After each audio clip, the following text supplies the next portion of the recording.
lot to dig through the value for you guys today, and we'll do our job as we always do. I'm Chris Baggs, joined as always by one of the smartest men in the world of NBA analysis, Mr. Fast Eddie Fear. How are you doing, Eddie? I'm doing very well. I enjoyed our musical warm-up. I think we should make that a standard part of the green room experience. We did. You got your vocal cords were ready. We did a little la la la's to get your voice ready to give the best advice we can. And some of that advice, Eddie, is going to come in the form of some prop bets on Thrive Fantasy, our premier partner who's been supporting us all year. Thank you, Thrive Fantasy. If you're not familiar with Thrive, they are the new DFS app where players draft a lineup built of prop bets of only top-tier athletes. You pick 10 props out of 20, and the less probable a prop is to occur, the more points it's worth, and that's where the game theory lies. So click this link I am dropping in the chat right now. Use the promo code AWESOMO, LBL, on Thrive Fantasy. You get $5 for free. You don't have to do anything. It's like a little government giveaway. It's just all yours. So go check it out now on Thrive Fantasy. Let's talk about a prop bet real fast before we go into one more announcement we're going to hit after this. Eddie, the guy on the prop bet board today, Enes Kanter, an over-under of 24.5 points and rebounds. The over will get you 105. The under will get you 95. What would you do for Enes Kanter?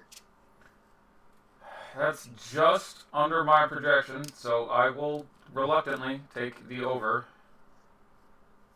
Yeah, I'm with you on that. My projection for him is 14.4 points and 20.6 rebounds, so that would put me just over it too. So I'll go with that. You have him at 20.6 rebounds?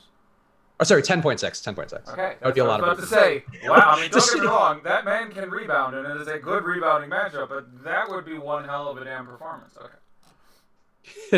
It would be. Team with the G Leaguers going on the other side, there may be a lot of rebounds to go around for Enes, but no, 10.6. So I have him just going over. So we're both taking the over there. Go check it out on Thrive now. Use the promo code AWESOMO, LBL, to get $5 free just signing up. You don't have to deposit. Small too. Like he doesn't play a lot. So people don't realize that Samson is a shooting guard.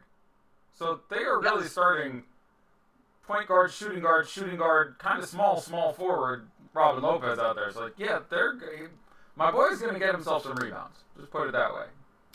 Yes. So put that prop bet in there. I think that seems like a good over, barring something catastrophic. But one other announcement. So this is going to be the last live before lock show, at least scheduled one, of me and Eddie for this season in NBA. We are shifting over to MLB content tomorrow. So Eddie will still be here just about every day doing stuff. We will have some people popping in, but just want to put it out there. So it's a sentimental moment. If only there were some musical backing to this moment. I'm not doing it. I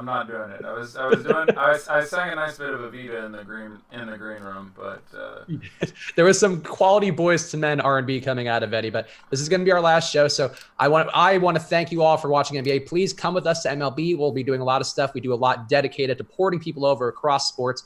Eddie will still be here. I will still be doing NBA content every morning. I will be doing my column and the Four Corners video on YouTube, which has been doing really well. So check that stuff out, but tune in for Eddie every day. Tune into both shows. Keep one in your hand, one MLB stream, one NBA stream. I'm sure that's how a functional way for a brain. Two-fisted. Yeah, double fisty, the sound. All right, so Eddie, let's talk about this one. Where do you want to go first? I think we got to go to the Blazers, right? And Enes Kanter? The Blazers and the Bulls is definitely the one I think bearing the most conversation. So I spoke about this a lot yesterday on a Periscope I did, which I said, honey, it's 1 in the morning. I'm going to do a real quick Periscope. And 2.5 hours later, when I got done, she made fun of me for saying I do a quick Periscope because they tend to go. But I talked about Enes Kanter for a bit. I don't think today is the day of the great Enes Kanter fade, especially with the news that they are going to start him, which I wasn't sure was necessarily the case. Leading into this game, Yusuf Nurkic had missed, I believe, exactly one game this year, and Myers Leonard started that game, and Zach Collins remained in a pretty consistent role in the rotation, and so I thought there was some reasonable chance here, for a few reasons, that you saw Zach Collins getting a start. I won't talk about this for more than a minute just because it's not happening, but I think it's important to know the pieces around here, because I do expect Kanter's role in this offense to ebb and flow as time going forward. But the two basic things being Collins, obviously there are a couple of years, much more familiar with the team. Many coaches like to keep their first and second units more aligned when possible, so they could keep Kanter in his current role. Collins a little better on the team. Collins, again, a vastly better defender. And pure guesswork here, but I think if C.J. McCollum was there and healthy, that might be where they had gone. At this point, the offense that this team puts out is pretty significantly limited, and Damian Lillard is going to have people all up in his shit. So getting someone else out there who can actually make a basket and require a lot of defensive attention. That being said, Zach Collins can shoot the three and is a great fantasy player, would have stretched the floor. I do think he gets a couple extra minutes here, but the fact that he has gotten the start and the fact that it's a very good matchup makes me like Enes Kanter quite a lot, especially obviously at that DraftKings price. Without knowing who the starter was going to be, I would have come in well under the field on Enes Kanter for the chance that he didn't start. And even though he starts, there's certainly no guarantee of as far as the minutes go. Right now, I have him at 25. I think 30 is on the outside of possible. I think 20 is on the outside of possible. But you're looking at him getting a few more minutes, a larger role in the offense. It is, as I mentioned, a really small Chicago team that in general doesn't rebound that well. So, you know, if he plays 25 minutes, I really like his chances of getting to that double-double on DK, which limits the downside. And it's just, it is an incredibly good spot for Enes Kanter on a pretty short slate. What I was alluding to was they play the Bulls today. On Friday, they play the Hawks. I have to imagine he can get what he wants fairly well there and will continue to get a role. But after that, they run into a role where they play the Pistons, followed by the Timberwolves, followed by the Grizzlies. And I think when you run into Drummond and Towns and Valanciunas, it would not surprise me to see him sort of fall off the cliff. So I'll go ahead and give you your Saturday evening fade of Enes Kanter against Andre Drummond. He'll have put up back-to-back really good games. His price will have risen up. He'll still be really popular. And that's where I can sort of see the wheels starting to come off the wagon. But for the evening, yeah, I like Kanter a lot. There remains some uncertainty as to how these minutes will roll out. Myers Leonard had been entirely out of the rotation with his beautifully coiffured hair and tattooed biceps. I go 50-50. He gets back in there. He is not, if you are playing 150 lineups on FanDuel, completely out of play at minimum price at power forward. I don't think it's necessarily, I doubt I would actually get there, but randomly seeing 20 minutes of him here, definitely playing in the event of a blowout, which is certainly not impossible, whereas this Portland team is missing a couple of guys. This Chicago team is missing actually all its guys in a related story. Like, they're missing their starting five. The starting five they want to be running right now is the four guys who are out today and Wendell Carter Jr. So their whole starting five is gone, which is pretty impressive when you think about it. And not even deliberately either. Like, these are actual injuries, it seems like, for the most part. Most of these are, I mean, they've certainly maybe stretched. Maybe a little enhanced, perhaps, but yeah. They don't mind losing some games here. But, yeah, so for Portland bearing the lead a little bit, Lillard looks outstanding for me. Didn't do as much as I wanted him to in that last game, but the matchup doesn't get any better. They're on the road, so better chance this game stays close. I have him as the highest projected scorer on the slate by a significant amount. He's still just not expensive enough. I'm with all the value that has opened up for starting and ending lineups with Damian Lillard tonight. I presume his ownership will be somewhere around 30%. I would recommend probably a little bit more than double that. I just think you stack all the hell over him. Outside of that, it's interesting. Certainly you can move away from what I expect to be several interesting pieces of Chicago Bulls players. And again, I went out and projected their entire rotation. I have what I feel is a pretty good hold for how I expect this rotation to go looking at the minutes. It's obviously tough because this is a unique situation, so I wouldn't write these in stone, but I have a minutes projection for everybody there. But running Seth Curry over all that more popular Blakeney / Selden / Shaq / Archie guard wing value seems reasonable to me. As far as raw points go, I would generally slightly prefer all of them, but the ownership would still make that a reasonable play. I like Jake Layman more if you were buying more into the blowout, believe it or not. Just uncertain with the minutes. I would probably, in a standard lineup where I'm not trying to correlate a blowout in some way, probably be more inclined towards Hood than Layman by a little bit. In a good matchup, both Harkless and Aminu are absolutely fine to run out there in tournaments. And Zach Collins himself on DraftKings at 4,000. I generally don't want to run him out there next to Enes Kanter, but if you're not running Enes Kanter, if you're running, say, Ayton and Gobert at your two center spots, or two centers that I really like at their prices, or Cousins and one of those guys, etc., I like Zach Collins a lot in tournaments at $4,000. It's not that impossible to imagine you get a couple fouls on Kanter, or he just defends that well. Like Stotts, it's important to look at Stotts' coaching style and realize the guys have to sort of audition for this team for a long time until they generally get accepted. I mean, Nurkic, who is really good and has improved as a player. Some of the reason that his minutes have solidified is that he has become much better on both ends of the court. Turnovers have come down, interacts with the team a lot better, so he was finally getting his role. But they dicked around with his minutes forever. He would go out and have 55 fantasy points and have a 30 and 15 game, and then the next game not do well on defense and play 18 minutes. And it was really frustrating for a long time. So it's worth pointing out, Kanter, who gets abused on defense. Again, not many people have been clowned quite as much as Enes Kanter in the postseason as anyone in the history of the modern NBA. Watching the multiple games where he would get on the court and the Warriors would go, okay, let me get him this time, was, Lance Jeff Green levels of embarrassing. They really made him look bad. So certainly he is transcendently a good play based on price, salary, opportunity, all those things. Secondly, this Chicago team, which still has some young and reasonably dynamic players, probably doesn't have the expertise and the apparatus to make his defensive liability something so much that he will fail there. So I imagine he gets his time tonight. I still think it's probably likely against the Hawks, although you can certainly see, John Collins and Trae Young making them look really stupid, and maybe, it falls off there.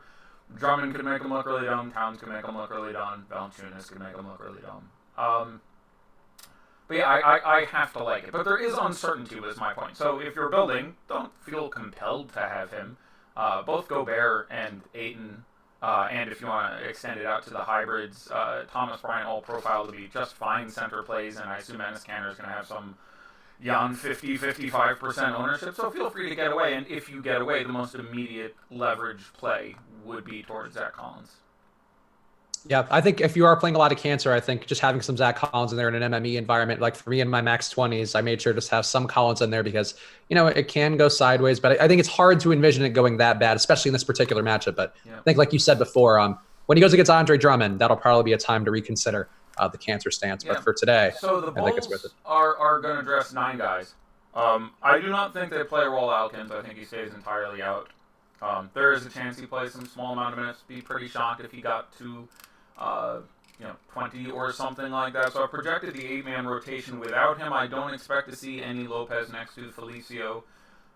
So they're going to chomp up 48 minutes at center. I currently have Lopez at 26 and Felicio at 22, but they're going to be fairly close to even up. I don't think Robin Lopez, for what it's worth, is entirely out of GPP consideration on a short slate. The matchup with Enes Kanter is pretty strong, and again, you're missing any sort of veteran presence on this team. Him putting his head down and throwing up 20 and 10 tonight isn't great. I would not have much, but in 150 lineups, I can't recall his price offhand, but assuming he's in the low to mid 5s, I have a couple shares of Robin Lopez as a very, very low-owned guy who's in a spot where he can randomly get there. Again, he's going to be out there with a bunch of kids the whole game.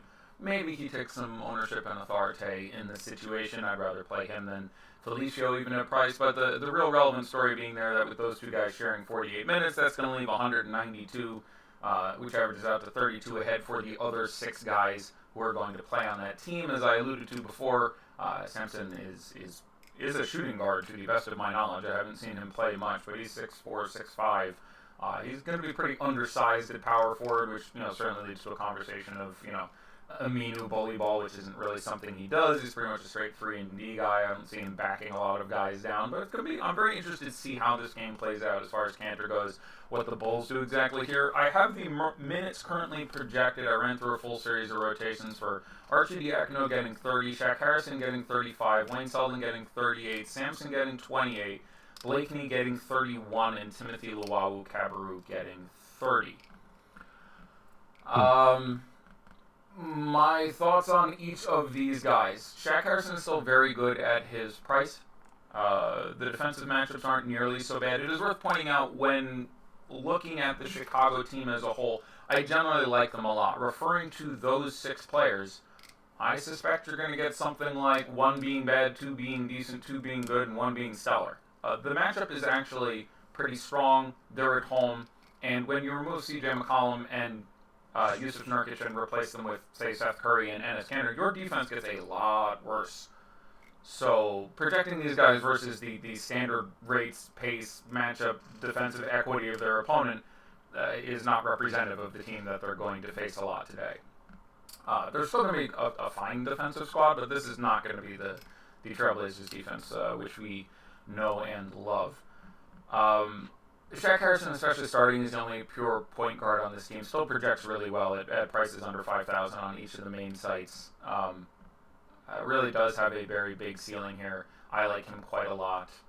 I imagine we have him projected in the 40s or 50s. I would probably end up even a little over that. I think the minutes are really there for him, where I have him at 35. I think maybe even that stretches out a little bit. Starting at point guard helps quite a bit. So I like Shaq Harrison a lot at that price. My second favorite guy is probably Blakeney. This is a little bit more of supposition. But with him getting back into the starting lineup, where he was dreadful last game where he started, by the way, he's a guy who chucks up a lot of shots. I like what I expect to be his individual defensive matchup better than anyone else on the team. He only played, I want to say, 22 minutes last game, put up 15 shots in that time. He's a real chucker. That price is still very tolerable. He's a shooting guard on FanDuel, which is helpful. He's only, I think, 36 is the number on DK. Generally, I would be happier playing Blakeney than Selden. And I expect, based on his ridiculous minutes load last game and continuing to start, that Selden actually ends up being the chalkiest or second chalkiest of these guys, and you're going to get Blakeney at much lower ownership. And I think those minutes do come up significantly. Again, I had him getting over 30. That's by far from locked in stone.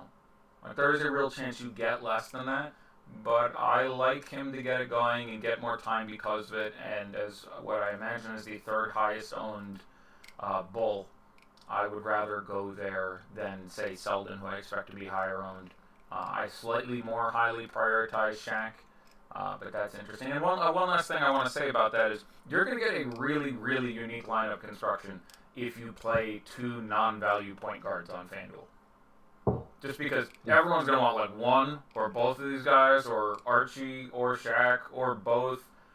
If you run out, Lillard and Westbrook, that's going to be a really unique goddamn lineup. And you take your value in the form of Troy Brown at small forward and Blakeney at shooting guard and, Selden, what have you, other guys. So I think that's kind of fun. If I was building one GPP lineup, I imagine I would have something like... I don't know what I ended with. I'll look it up in a second. But I imagine I would end up with something like Lillard and Curry, Lillard and Westbrook, just to get that extra sort of unique lineup construction on a 5-game slate. But past that, I don't really want Felicio. I could see having a little bit of Lopez. Generally Shaq and Blakeney. After that, probably Selden and Arcidiacono falls to fourth for me on this list today, just based on how I expect the minutes to come out with him off the bench. I have him at just 30 or a touch over that. And then probably at minimum price would play Sampson before I played Luau Cabarro. They profile pretty similarly, and I'll save a few $100. All right. What about Seth Curry? I think you mentioned him briefly, but I just want to hear your thoughts on him because he's a guy who's a little bit priced above these other Bulls players other than Shaq Harrison.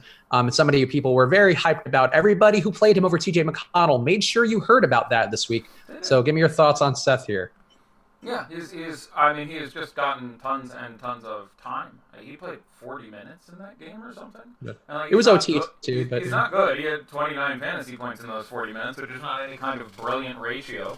I imagine it comes down from there, but he's good. And relative to ownership, I suspect I would like him more than several of the Bulls, just because, just for ownership at that point. So it would come down to a pure ownership question for me. They profile pretty similarly, but certainly DK $4,200 Seth Curry isn't going to bother me at all. All right, and I think chances. I don't want to spoil your ownership guesses, but Wayne Selden, we're going to talk about it in 8 minutes. We'll hit a little halftime daddy likes. Going to be very highly owned, and he is in fact the number one player projected for ownership on DraftKings. And at that point, again, that's a move away spot for me. It's still Wayne Selden. He just. There is a chance he again gets just the extra minutes and pulling the whatever 17 that you got out of Laurie last night. Many of those are just going to go to Sampson. But again, other guys are going to play up a little bit there. But even if you told me he gets 40 minutes and Archie gets 30 and Harrison gets 35 and Blakeney only gets 25 again or something, I'd still probably be a little concerned about him. He's fine. He profiles very similar to these guys. These are all guys that, in a vacuum, are, 0.7, 0.8 fantasy point a minute dudes. This I consider a better situation. That the usage has to go somewhere. All these guys are low usage guys who are frequently deferring to the 4 basic studs that we have out of this game. With all those guys gone, they have to average 20% usage. Someone's going to get towards 25 or 30. That's probably going to be Blakeney on top there. A little better creating his own shot than Selden. So just for all those reasons, Selden, because of the minutes, probably profiles very slightly higher than Arcidiacono and Blakeney. But based on the ownership, I would buck that. And if you get 16% Blakeney versus 50% Selden, Blakeney's going to outscore Selden more than 1 in 3 or 1 in 4 games. Yeah, Blakeney had a 31% usage last game, I think, and that went up in the second half without Larry. Yeah, we talked about 15 shots in 21 minutes, but that's my point. Now Laurie is gone too. Shaq, not the world's best distributor, so guys who can make their own shot like Blakeney are going to have some extra industry in this situation. Shaq can shoot some more too, I think, just to touch on one last point, because I was watching that game, and there were a lot of open shots he had in which they kept whirling it back inside and trying to cut it back out. I think he's going to have to shoot a little more today, so I think that makes me more comfortable with Shaq as well. Let's go to the Washington-Phoenix game. Try to hit this before a little halftime daddy likes. Sure. Obviously, Devin Booker going to be a popular guy today following his big game last time versus Utah with no Josh Jackson out there. He had a 50% usage rate, so he'll probably have something close to that again, one would assume. The Phoenix Suns also a good spot today for DeAndre Ayton going against the Wizards. I feel like the Wizards profile similarly to the Lakers and Chicago, who are 2 teams that he had his best 50-plus fantasy point days against recently. And then the Wizards side, it's a back-to-back, so minutes could be coming down, but no Trevor Ariza in there, meaning it might, I guess, level out for some guys. Yep. Which guys are you the most comfortable with in this game, Eddie? So you mentioned the back-to-back. It's the Lakers, the Bulls, and the Wizards. Nobody plays today and tomorrow, so no extra consideration to add there as far as we're talking about here. This, obviously, the other sort of game du jour here. Wizards not quite as horrible on defense, not quite as fast as they used to be, but still a well above average matchup, and we like targeting Phoenix because of A, the matchup, and B, the fact that so much of their offense is derived by a couple guys. Josh Jackson coming back and would have made it a little murkier, but Dragon Bender does nothing, McCall Bridges does nothing. They're both going to play really massive minutes, and so you end up with Booker and Ayton just going to be doing a lot of stuff out here. I don't know if you get 50% usage on Booker again. I would suspect that number comes down a bit. I imagine Ayton's comes up a little bit. But regardless, these are the 2 guys who we can expect to do a lot of damage. And they're both priced just way too well on DraftKings. FanDuel at 10-7 and 8-3, I think they're great on a 5-game slate. DK, they're just too cheap. They'll be owned significantly, although Ayton I suspect a little bit less than he should be. I had a number of people today tell me, and in the past game when they played earlier this year, this happened and this guy was good. It's worth pointing out that game was not 1, not 2, but 3 overtimes. So, when you talk about Booker having had 65 in that game and Ayton and Thomas Bryant got themselves over 50, Booker played 55 minutes in that game or something like that. So, if for some reason you are looking at this 1-game sample as a determinant, then just make sure to point out they played more than 5 quarters in that game, and that's kind of adjust your rates a little bit. So you should keep that in mind. I like Ayton quite a bit. I'm fine with him on FanDuel. I would rather play Valanciunas at basically the same price. I have him projected a little higher. I assume the ownership is a little bit lower, but I could be guessing there. But even with Conley in, I would still slightly rather play Valanciunas. Let's see. Ayton we have at 31 right now. Jonas we have at that's Jonas Jerebko. Jonas we have at 15 right now. Yeah, like that, right on the nose again. I obviously would prefer Jonas there. I have Jonas projected for half a fantasy point higher. So if you're telling me he's also half owned, that would be enough for me to make that move. Outside of that, you want to value punt Dragon Bender, fine. I have him for like 31 minutes and 19 fantasy points, but you want to play Dragon Bender, knock yourself out. McCall Bridges, really rarely makes it towards the ceiling. DK price is a little better. FanDuel, obviously Troy Brown across the ball should, again, be stupidly high on. No reason that he shouldn't be. I'd rather play Jeff Green. I'd rather play a lot of guys, but some exposure to McCall Bridges makes sense. Who they run out there is their fifth nominal guy, whether it is the likes of D'Anthony Melton or Troy Daniels or whomever else. Yeah. So not super interested in that guy either. So yeah, I'm absolutely fine with however hard you land on Booker or Ayton here. To go across the ball, which you alluded to briefly, I think at his price, Jeff Green again ends up being one of the guys I'd like to end up being over the field on. Ariza being out obviously helps. That price at 4,400 on both sites, droppable still on FanDuel. I don't have a problem having him out there next to Troy Brown Jr. I like him a fair bit. It's up to 30 minutes. You might get 15, 18 fantasy points. You could absolutely get 35 or so in the ownership. Makes him be a guy that I like a lot at 4,400. Plus, after the step on your foot crossover whole deal, he has to restore the honor of his family in the House of Atreus and that whole 9 yards. It's a fantastic play. Yeah, not for Jeff Green. So I like Jeff Green. Troy Brown on FanDuel is brilliant on DraftKings. He's very meh. I'd sit there and look at him and McCall Bridges for quite a while, but he's in that. But FanDuel at the absolute still stone minimums. Don't know if he had 27 or 34 minutes tonight, but either way, a guy getting that much time against Phoenix is very much in play. I'd be very close to 100% Troy Brown. When I didn't have it, it would probably end up being Jeff Green for some direct leverage there. Beal in play. Certainly, that's an understatement there. I do prefer Booker at both prices, where you are spending up 200 on DK and 700 on FanDuel. That being said, it's 5 game slate. I don't have a problem running them both for some obvious synergy in this game. I do expect the minutes to stay down. I have them for only 33 tonight. And that is obviously a concern, but obviously a guy who can also crush the living shit out of those numbers in 33, 34 minutes. So I'm fine with it. Do prefer Booker as a play. On DK, I slightly prefer saving $1,100 and playing Donovan Mitchell, though I have him very, very close.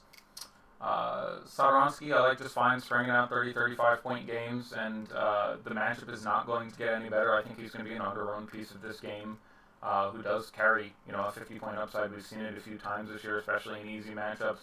Less time for Beal, more time for him handling the rock, more assists. Certainly a team that gives up plenty of turnovers. You can see a very decent game out of Satoransky. There's really no one in a Phoenix-Washington game that you're going to play who projects to get any extended period of time that I'm going to be like, oh, what a terrible play. Portis still makes a ton of sense on FanDuel, where he's just well underpriced and power forward eligible.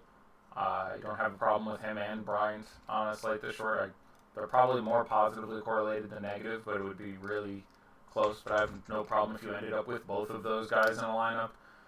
First day in about 5 games that I don't have an objection to playing Jabari Parker. The combination of again, the exceptional matchup and Ariza being out.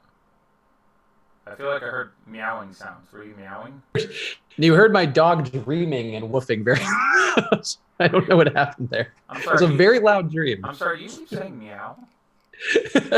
You're playing the meow game on you for our last show to surprise you. Do you see me jumping from foot to foot? All nimbly-dimbly?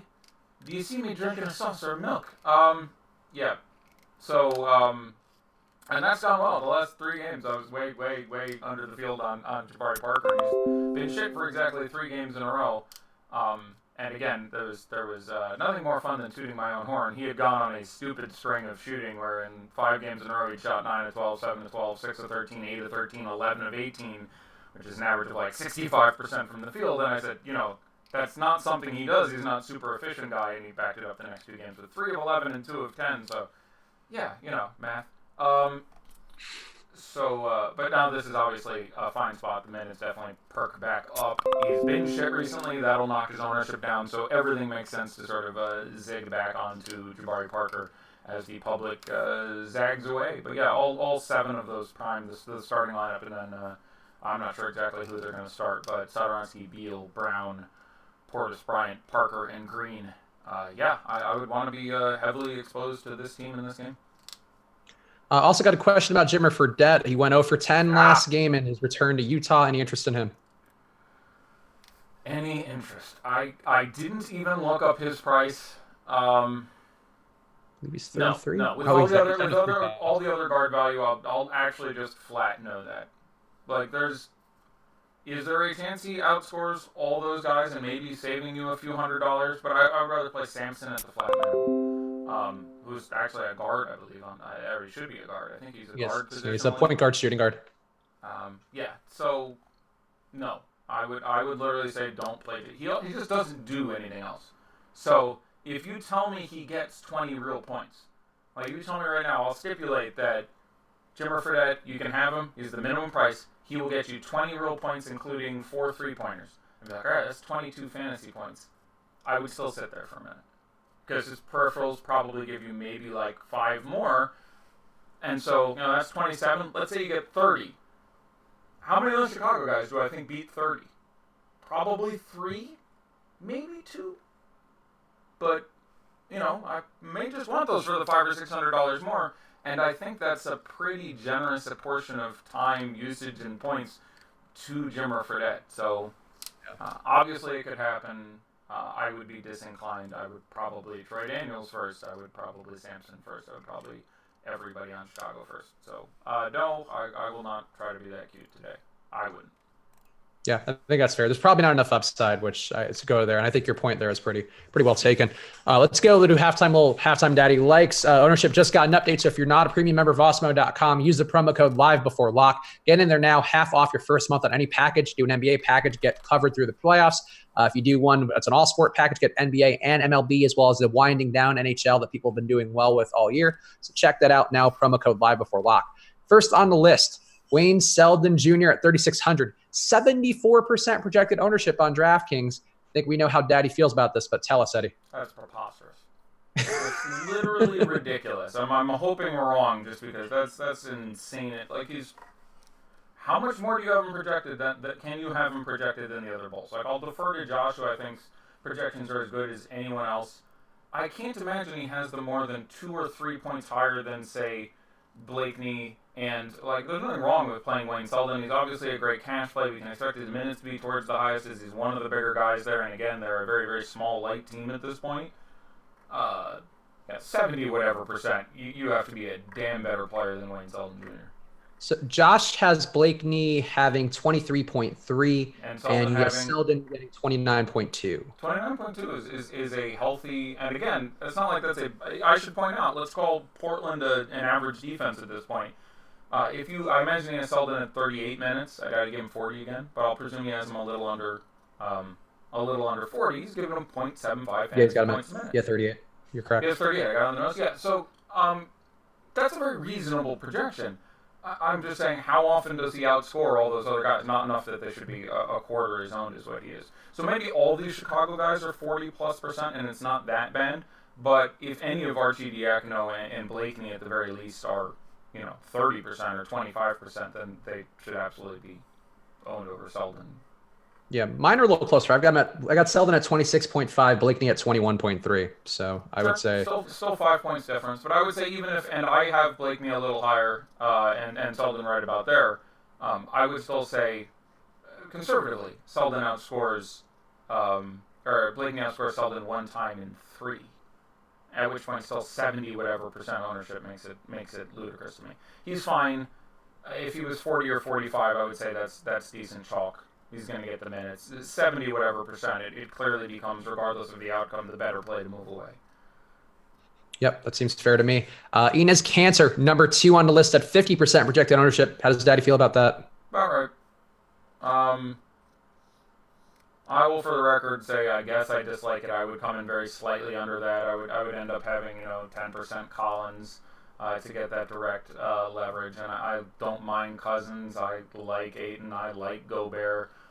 I think certainly JaVale McGee is very much in play. Again, I would have some small number of shares of Robin Lopez, so I suspect I would get under 50, but just by a hair, 50% is about right where it should be. All right, number 3 on the list, we have Shaq Harrison at 48%. How does Daddy feel about that? Again, that's about where that number should be.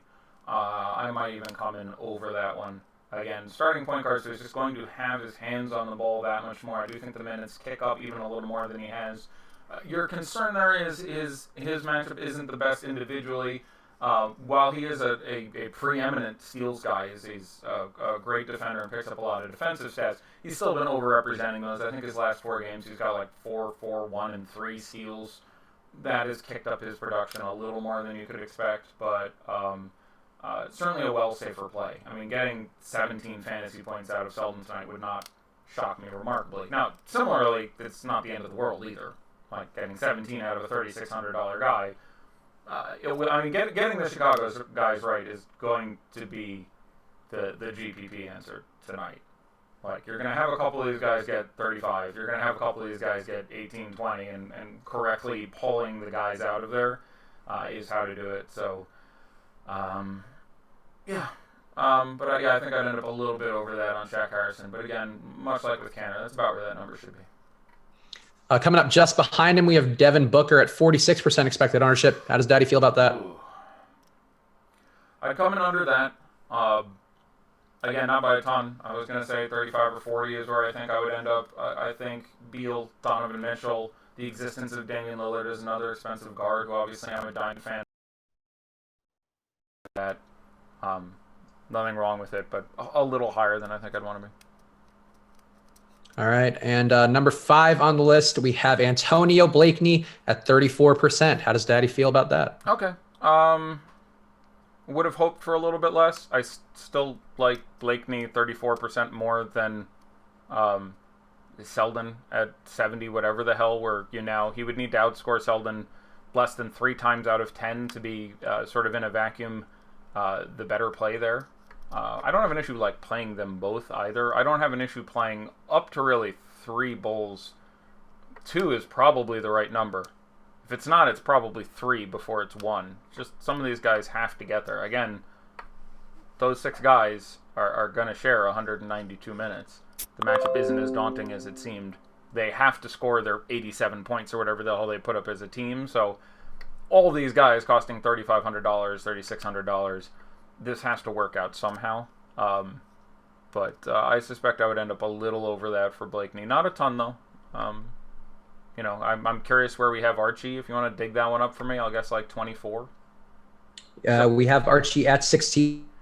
Yeah, I'd come in over that. He's $4,100. So, again, you are spending $500 extra dollars. That's not an irrelevant concern. But, again, there's some obvious leverage against guys here. Every point that he scores, every assist that he gets is something not scored by Blakeney and Harrison and Selden. So I would probably get over on that number.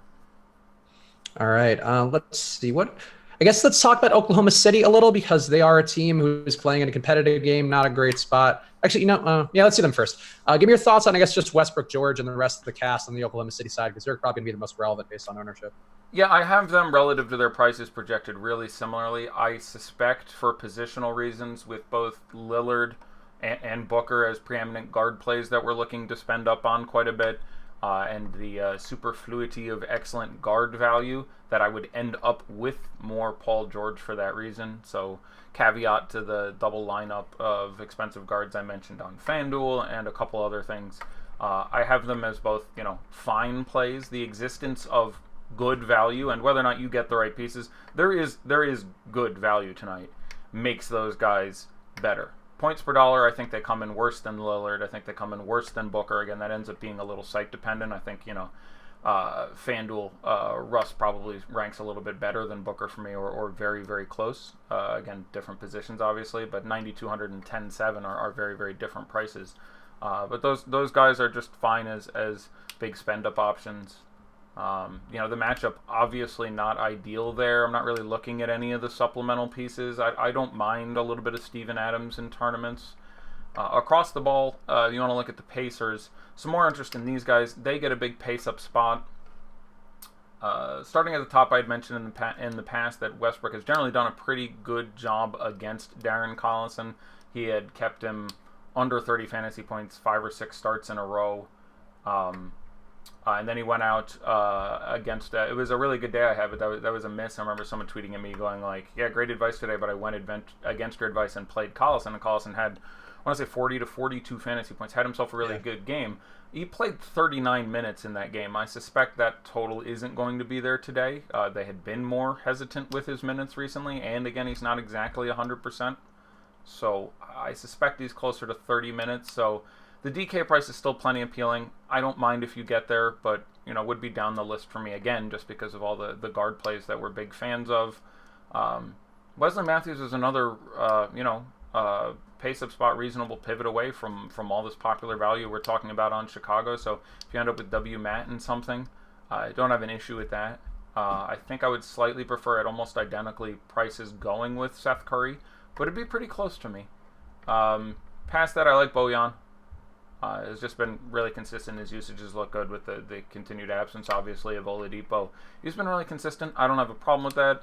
Tournaments and certainly FanDuel, where again, his steal upside gives you a little more chance of getting big there. I'd probably slightly prefer the deuce, getting Thaddeus out there.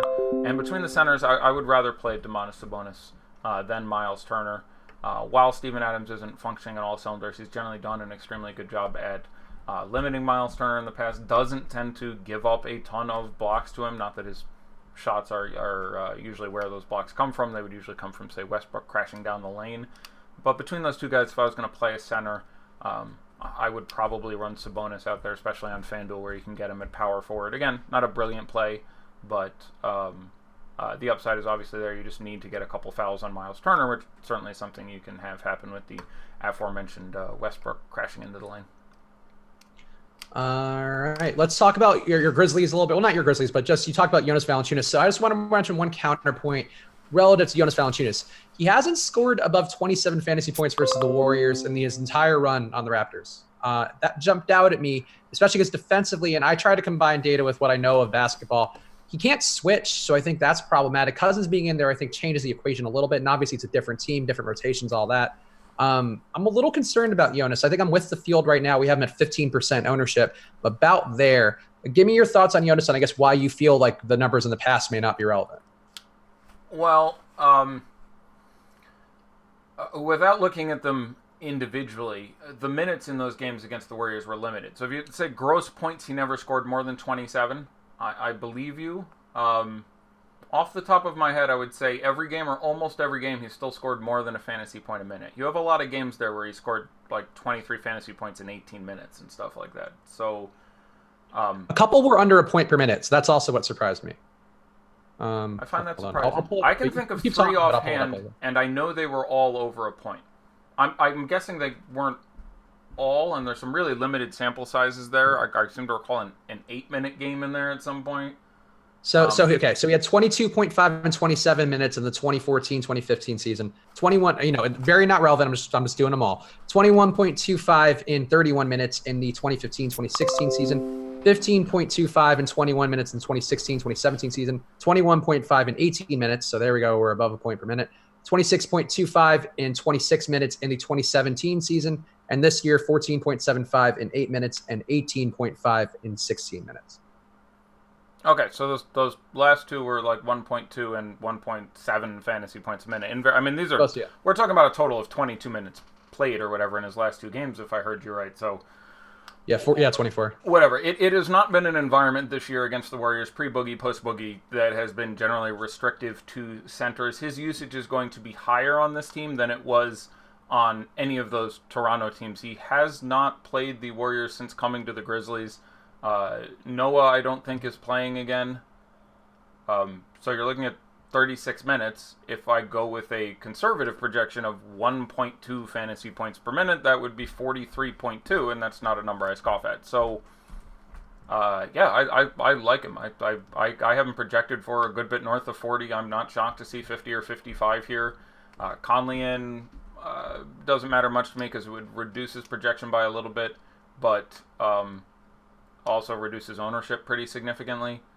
I'm just a big Valanciunas fan. He is very, very good offensively in the absence of Noah. I still think he plays 35, 36 minutes. I'm still a decent fan. They're more of a fan on FanDuel where the centers are otherwise just not priced that well. So, okay. But it's just not been a spot this year that's been terribly bad for anyone counting himself. So I'm still a fan. Yeah, that's fair. Now, I still haven't projected well, but it did give me pause enough where I was like, all right, I don't know that I trust this enough to get above the field. And I actually did put in one or two Yvonne Robs just in case, because I think he's got the mobility a little more to hang in there. But I don't know. It's a different equation, though, so I will say that. Give me your thoughts on Bruno Caboclo, because we're getting questions about him in the premium Slack. He had that big day the last time without Mike Conley in there. Any chance of him repeating that for the person who asked? Any chance? Sure. Not what I would consider to be a significant one. The offense is just going to run largely differently there. But if you end up with Bruno, I think he's fine in tournaments. I imagine we still have his ownership pretty low, but the prices come up a little bit. The matchup, not one that I think particularly works well for him. The wing defense obviously outstanding when you're dealing with lots of Kevin Durant and Draymond Green, and just it seems a little bit too cute for me. I would project him worse than 5 players on the Bulls. Yeah, I don't know. What much more to say I've watched a lot of Bruno minutes for. Again, by the way, former Raptors getting involved here, but it seems a little too cute to me. Just my gut is that with more bodies healthy, you end up getting 26 minutes and 18 fantasy points out of him, and the price isn't 3 whatever anymore. I would generally look to other guys, I think. All right, let me make sure. And any thoughts on, I guess, the Conley-Dorsey duo there? Dorsey obviously going to have a little bit less opportunity with Conley in there, but he still had some decent shot opportunities in that last game they did play together over the weekend. What would you do with those guys? Yeah, again, I Conley at the DK prices is just great. He's fine. Trouble to get him in there again in the world of really good value and Booker spend up and Lillard spend up options and all these other guys. But on DraftKings, I've no issue with any amount of Conley. The ceiling is obviously there. You worry certainly playing for nothing. It's interesting. The Grizzlies kind of want to win more games to win out this season in order to to get out of the bottom 8 so that their pick this year goes to the Celtics as opposed to hanging on another year. I believe right, so they could tank next year and get their pick back. But they're kind of trying to win. Actually, it is worth pointing out here in a really weird situation. So I think for that reason I feel okay about Conley. Otherwise, you see things like Elfrid Payton last night and other things where it's just like, yeah, all of a sudden these guys are just going to get even playing in good form and pro forma and locker room and what have you. We're going to start pulling back the dial on these guys a little bit, but I generally think the most likely outcome, 80+%, is that you still get 34 minutes of Mike Conley out there. I have plenty of interest in that. I don't have an issue with Delon Wright in tournaments. I don't have an issue with Tyler Dorsey in tournaments. Again, I'm going to defer to these Bulls guys as simply better plays most of the time, and there are enough of them, and you're saving $1,000, $2,000. I'm going to prefer them in a lot as plays. So if you're building a lot of lineups, sure, I don't have a problem with 12% Dorsey and 6% Delon Wright. I think those are perfectly reasonable numbers to throw out there. But in a single lineup, strikes me as probably a little bit too cute. All right. Anything else? Actually, the Warriors side, any interest in anybody there? Not really. If I have to play Warriors, it's Cousins, then Clay, then Steph, then Durant, then Draymond for me today.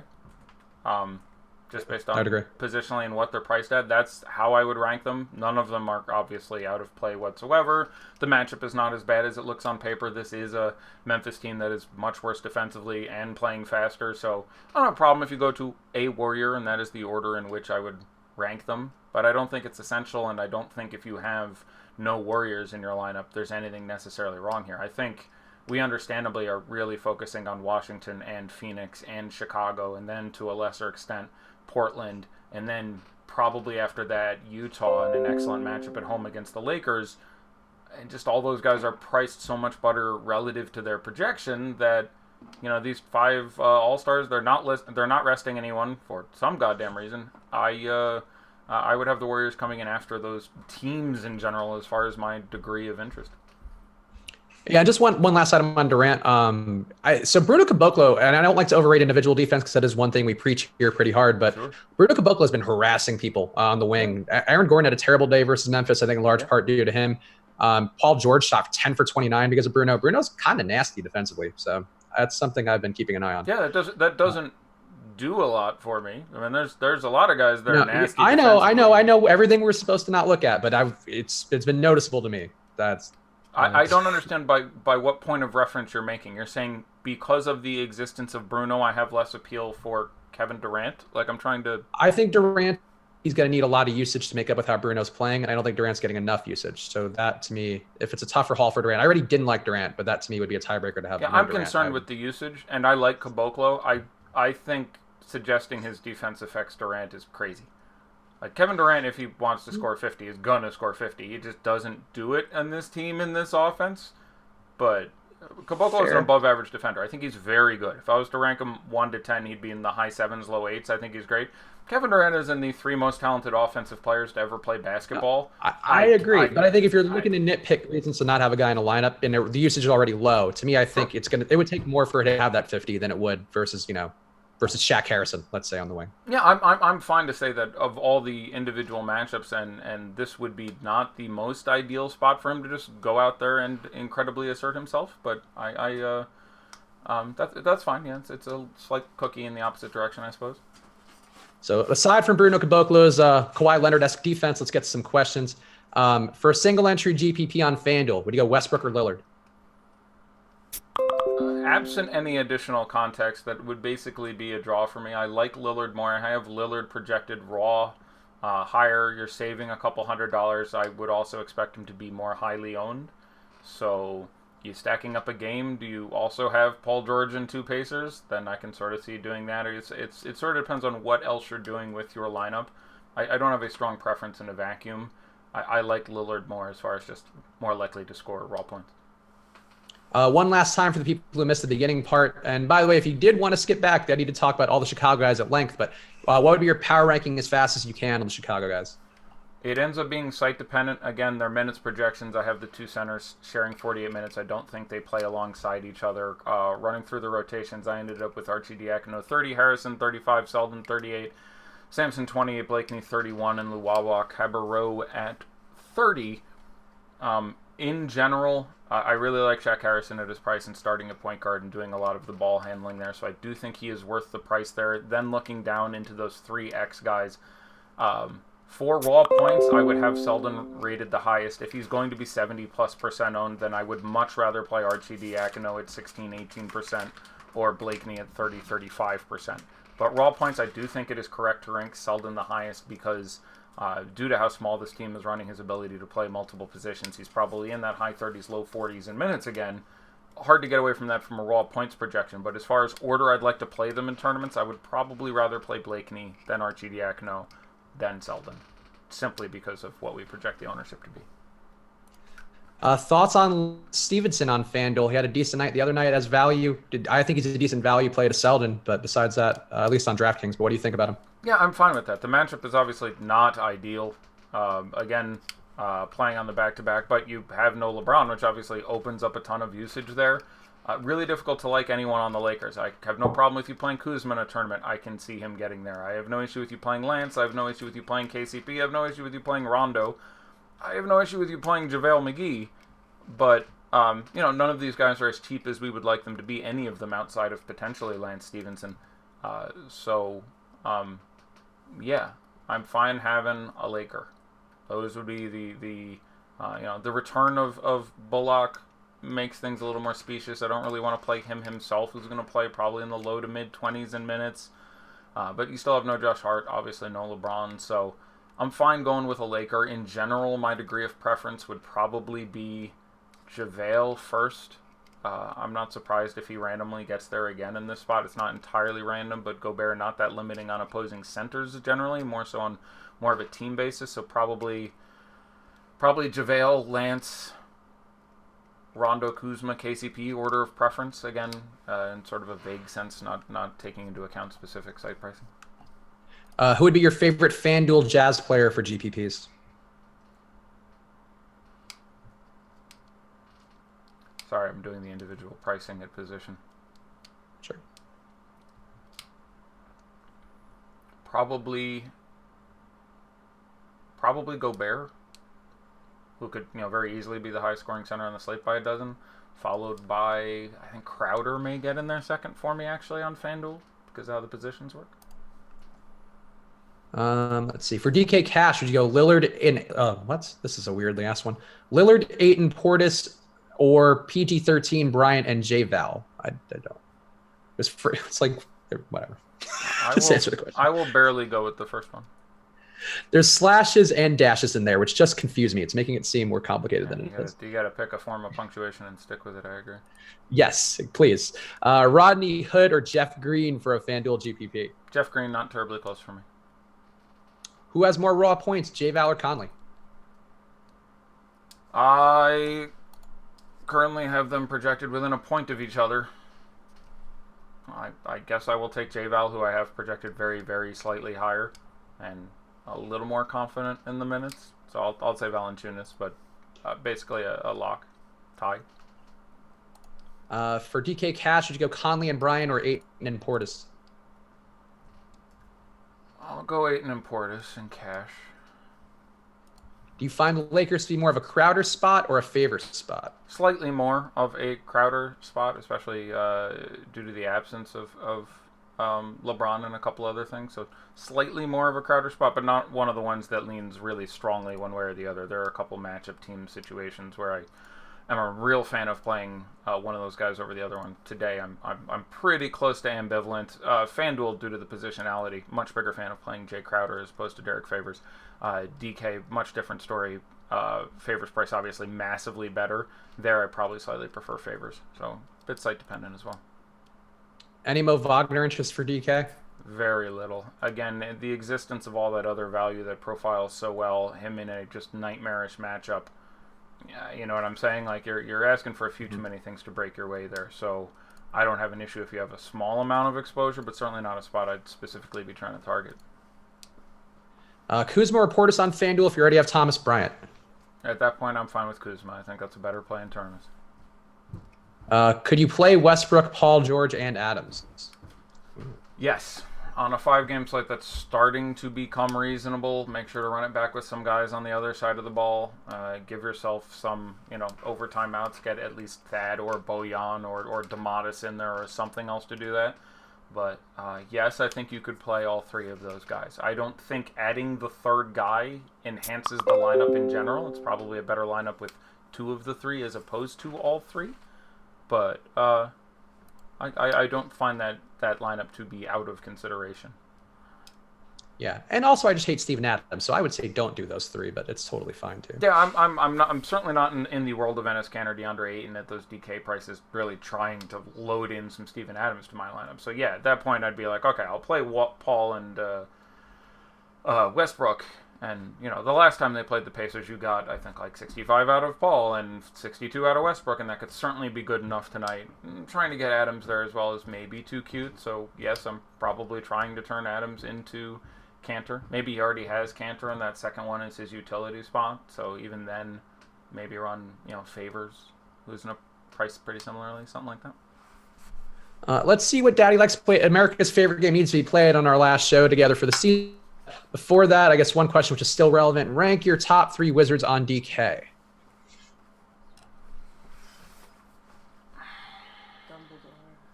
Dumbledore. My wife just walked by and said Dumbledore. That's pretty... He's a strong wizard. It's hard to ignore his magic. magic. Myself. I'll go with Sauron. Sauron. Yeah, Sauron. I was going to say Saruman, Dumbledore. Yeah, it's good times. Merlin an all-time great. Yeah, let's go with... It's actually pretty close on DK. There's 7 of them. I like them all fairly close. I guess for tournaments, I'm probably going to end up with Bryant, Green, Beal. Okay. Bryant, where is he? Somebody in the YouTube chat on the Four Corners video, they posted that he was icing his knees on the sideline stuff, which I didn't see. I mean, players do that anyway. He looked really gimpy and just not aggressive. He worried me watching that last night. I didn't play him that much. Just a price thing, but I don't disagree with that. I mean, again, if you're a professional basketball player and you're into the end of March here, you're icing your knees. So Sure. They may have bothered him during the game, but I play basketball, once a week when I'm healthy and very infrequently now, and I have to ice my knees every goddamn day anyway, so that wouldn't... That's why we call you the rap game Thomas Bryant. Somebody called me the rap games Thomas Bryant. That's why I call you that. Oh, okay. I was like, I don't even... All right, let's see. What does Daddy like? Let's do that. How many games do we have? We have 1 or 2? 3. 3 of 5 games. It is a brilliant game of Daddy like. It is a transcendent game of Daddy like. I see in the one lineup I clicked on, by the way, Selden only 56%, Shaq Harrison 55%. Blakeney 32. So that Selden number ended up being not quite so ridiculous, which ends up with me being fairly ambivalent. These guys should have been fairly highly owned, and shock and horror they are. This one, however, Enes Kanter 64 got on top of everyone. I'd have less than that. It's a fine spot, but I'd have less than 64%. Number 2 is Wayne Selden, 57. That's closer to real. It's really relative to the other guys, so I'm just going to do Bulls real quick. Selden, 57. Shaq, 55. Blakeney, 32. Sampson, 15. Archie Diacono, 13. So the best guy there is going to be Archie. I would be most. I don't mind the Sampson shares at 15 though. That is minimum. I mean, that's fine. I'm at 28. I think is where I ended on his minutes rotation. Again, started at power forward, air quotes, the second half when Laurie got the poops. So yeah, I'm fine with the Sampson exposure as well there. But back to the top: Kanter 64, Selden 56, Shaq Harrison 55, Paul George 35. Here's the one that excites me the most: Damian Lillard 33. I'm way above that. I am double that again. I would be. Maybe it doesn't work out. I could not give you a good reason why if it didn't. Yeah. People have been trying to find reasons to poke at Lillard. I don't say there's only more usage floating around. He's also assisting at a crazy clip. So even if like Rodney Hood scores 30 or something, he's still going to probably get assisted by Lillard on every play. Yeah, no, huge fan. Blakeney 32. I still like that objectively, but that's towards the top of where you want that number to be. Westbrook 31.5. That's fine. I'm absolutely fine with that. Again, George 35. Those numbers are all about where they should be. Valanciunas 16. I would like quite a bit. Sampson 15.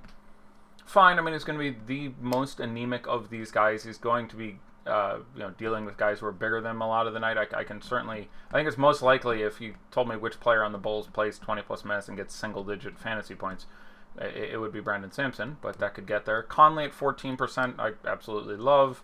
Archie Diacono at 13, I love. Harkless at 13 is fine. Seth Curry at 12.5. I like a lot as a pivot off, again, 57% Selden or 55% Shaq, etc. Sabonis 11 I think is fine. Durant 11, sure. Zach Collins 10. Yeah, with Kanter up at 65, that feels pretty good. Thaddeus 9.8, Bojan 9.3. Yep, that's where I'd want to go. Your boy Caboclo 7%. There he is. That 7% was like he gets points for shutting down Durant and 11%. That's there. What they were hoping for. There you go.